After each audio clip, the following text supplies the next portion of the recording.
श्रोतेहो नमस्कार. आजच्या धावपळीच्या जगात आपण हजारो लोकांशी कनेक्टेड आहोत. सोशल मीडिया, मित्रपरिवार, ऑफिस आणि घर, आपण कधीच एकटे नसतो. पण तरीही रात्री झोपताना किंवा गर्दीत असताना अचानक मनाला एक हुरहुर लागते.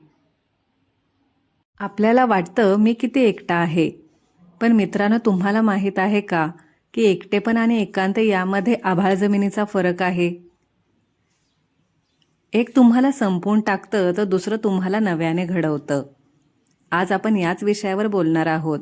एकटेपण आणि एकांत, तुमच्या जीवनाचा नवा मूलमंत्र काय असावा. चला तर व्हिडिओला सुरुवात करूयात. एकटेपण म्हणजे काय? एकटेपण म्हणजे एक अशी भावना जिथे आपल्याला कोणाची तरी उणीव भासते. मित्रांनो, जेव्हा आपल्याला वाटतं की मला कोणी समजून घेणारं नाहीये किंवा माझ्या भावना शेअर करायला कोणी नाही, तेव्हा ते असतं एकटेपण. एकटेपण हे नकारात्मक असतं. यात भीती आणि अस्वस्थता असते. एकटेपणात आपण स्वतःपासून पळ काढतो आणि इतरांच्या सहवासाची भीक मागतो. हे तुम्हाला मानसिकदृष्ट्या थकवून टाकतं. मित्रांनो, एकांत म्हणजे काय?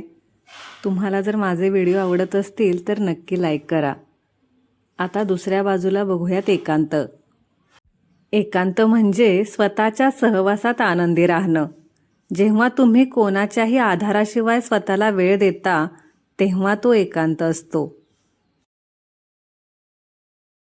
एकांत हा निवडलेला असतो.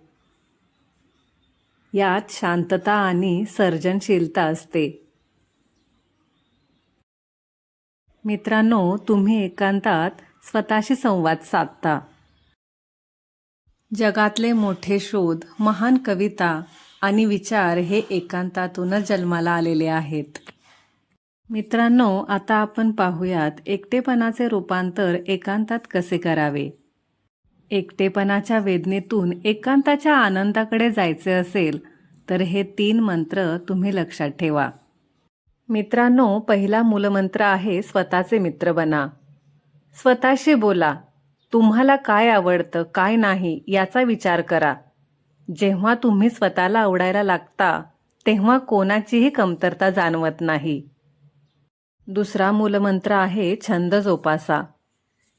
वाचन, लेखन, कोडिंग, चित्रकला किंवा अगदी बागकाम, एखादा असा छंद जोपासा जो तुम्हाला वेळेचं भान विसरायला लावेल. तिसरा आणि शेवटचा मूलमंत्र डिजिटल डिटॉक्स. मित्रांनो, सतत फोनमध्ये राहण्यापेक्षा दिवसातले 15 मिनिटे निसर्गाच्या सानिध्यात किंवा शांत बसा. मोबाईलच्या आवाजापेक्षा मनाचा आवाज ऐकायला शिका. लक्षात ठेवा, ज्याला स्वतःसोबत राहता येतं त्याला जगातील कोणतीही शक्ती हरवू शकत नाही. मित्रांनो, एकटेपणा ही एक शिक्षा असू शकते, पण एकांत ही एक मोठी शक्ती आहे. आणि पुढच्या वेळी जेव्हा तुम्ही एकटे असाल तेव्हा घाबरून जाऊ नका.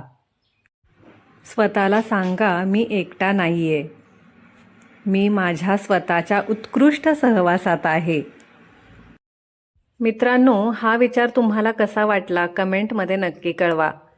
आणि हा व्हिडिओ तुमच्या मनाला स्पर्श करून गेला असेल तर नक्की लाईक करा आणि जास्तीत जास्त हा व्हिडिओ लोकांपर्यंत शेअर करा. भेटूया अशाच एखाद्या नवीन व्हिडिओमध्ये. तोपर्यंत धन्यवाद.